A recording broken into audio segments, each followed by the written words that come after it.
Okay, today I'm going to do a video on how to read your arrow.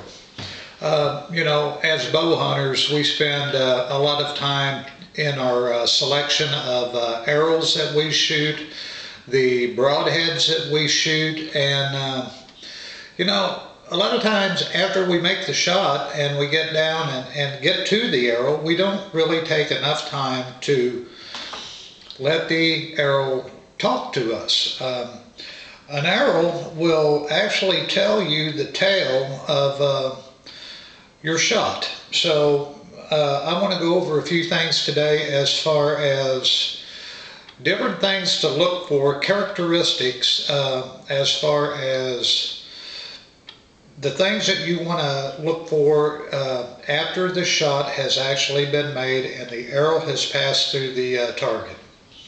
So opening day, I had shot a doe, and I had used a inexpensive broadhead that I had on some arrows. I was going to use them up, and that was kind of a mistake, but anyway, I had used these Eastmans, and they are similar to the Wasp jackhammer, which I normally use. And one of the blades had broke, and actually when I was cleaning the meat, I ended up finding the blade in a piece of meat, and I'm glad I did, because I would have hated to have been eating and bite down on that thing. So anyway, I had washed this arrow here off, and it had blood up to probably about here. And if it would have went all the way through, it would have gave me the clues to know that the shot would have been fatal. And when you have a broadhead and the broadhead has damage to it, that's a pretty good indication that you've hit some bone. Pretty good shot generally, especially if there's some meat or tissue on the broadhead itself. You're looking for a good coat of blood. Preferably a complete pass-through, but complete pass-through is not necessarily a have-to type of a thing.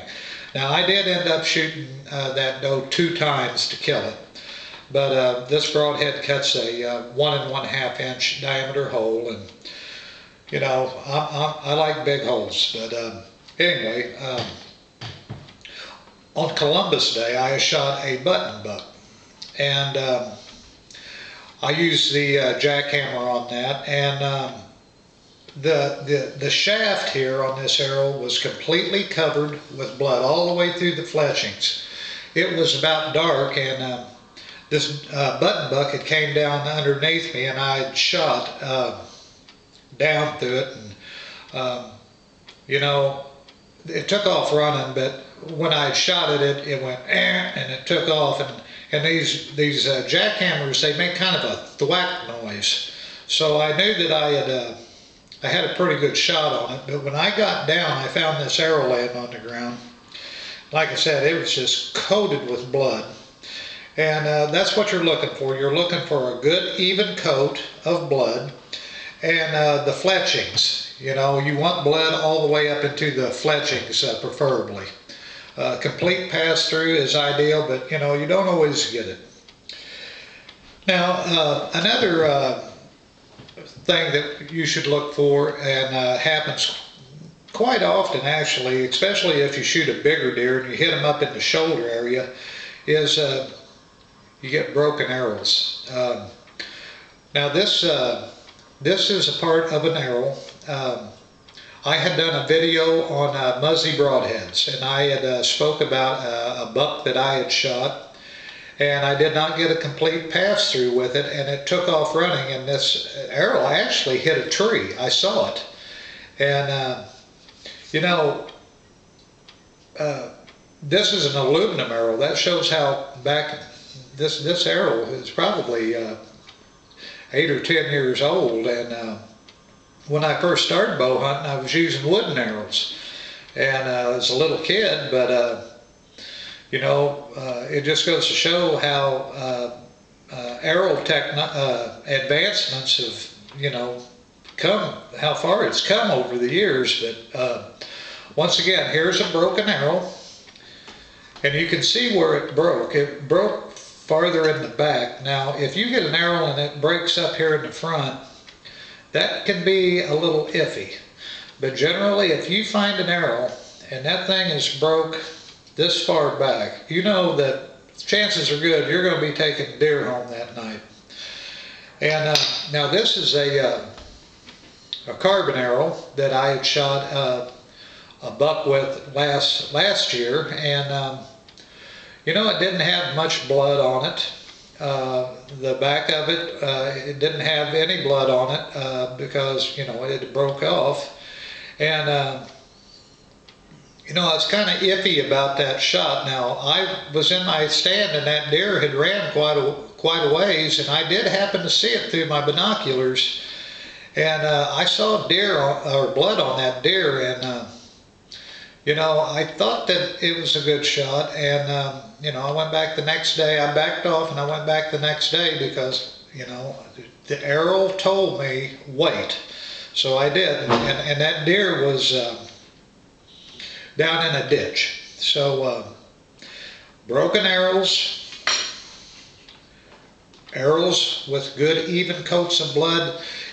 Look at the blood. If the blood has bubbles in it, that tells you that you've got into a lung. You know, little indicators. There's all kinds of little clues that arrows leave, and you got to spend the time to look at it and think about it, and then examine the deer after you've got it, and you know, you get the skin off of it. Look and see and check where it hit, and you start gathering this information on these arrows and stuff like that, and it will really help you as far as being able to safely go and search out your deer after you've made your shot.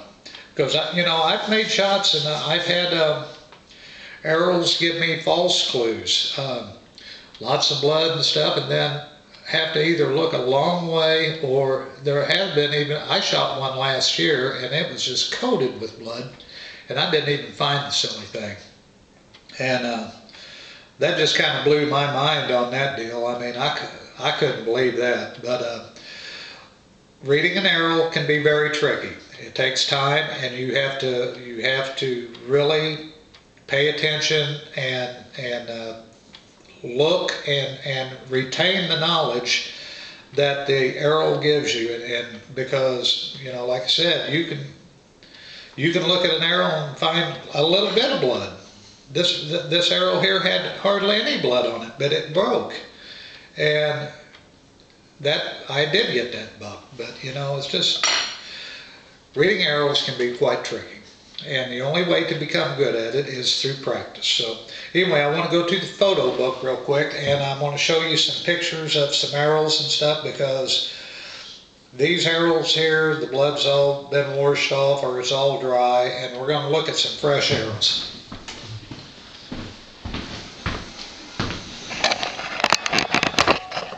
Okay, so here is a buck that I had shot, I don't know, I think it's been 4 years ago now, and I hit that buck in the neck, and I showed you a picture of that on one of my other videos, but you can see the fletching here, the blood on it.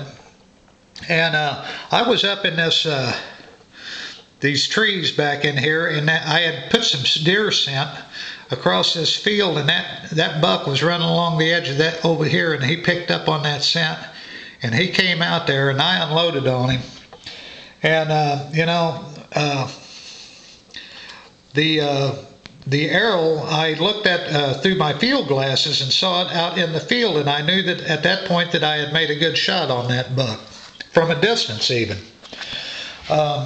Here's a picture of a doe that I had shot, and you can see the fletching. Look at how yellow these are, and then the blood that's on that arrow, those fletchings. It just, those are the types of clues that you got to look for. Okay, here's a buck that I had shot. several years ago, and I used a jackhammer, and actually the blade broke on that, and that's a rare thing on a jackhammer. Normally you can't even hardly get them to bend, let alone break, but that was kind of a rare occasion to see that. But here is the shaft, and you can see blood. Now this was the next day. It had dried, but that shaft was completely covered with blood. And you can see the damage that that jackhammer broadhead, those broadheads, they eat deer alive, I'm telling you. Here's that buck I killed last year, the one with the broken arrow, and as you can see, the shoulder, it got down underneath there, and it got broke when that deer took off running. So broken arrows are good signs. Now here is a doe that I had killed last year, and you can see the blood and the tissue that's on this broadhead, just unreal. When I found that arrow, I knew that deer was dead. I mean, it was obvious, and you can see the damage. Now this is what I do quite often when I butcher my deer. I always look at the damage of my broadhead, and I can check through the penetration of how much blood is on the shaft, and then the fletchings and so on and so forth, and this gives me knowledge of how my arrow performs. So anyway, I'm gonna finish up this video here, and I want you guys to take the time after you make your shot to study your arrow, because reading an arrow is an art form, and the only way to become masterful at it is to actually read the arrows that you kill things with, because they want to talk to you, they want to tell you the story. And it's a part of the story, so you don't want to let that part escape you. So anyway, I wanted to do this video on that to give you guys something to think about after you shoot your deer, and I will see you guys on my next video. So you guys have a good one. I'll see you later.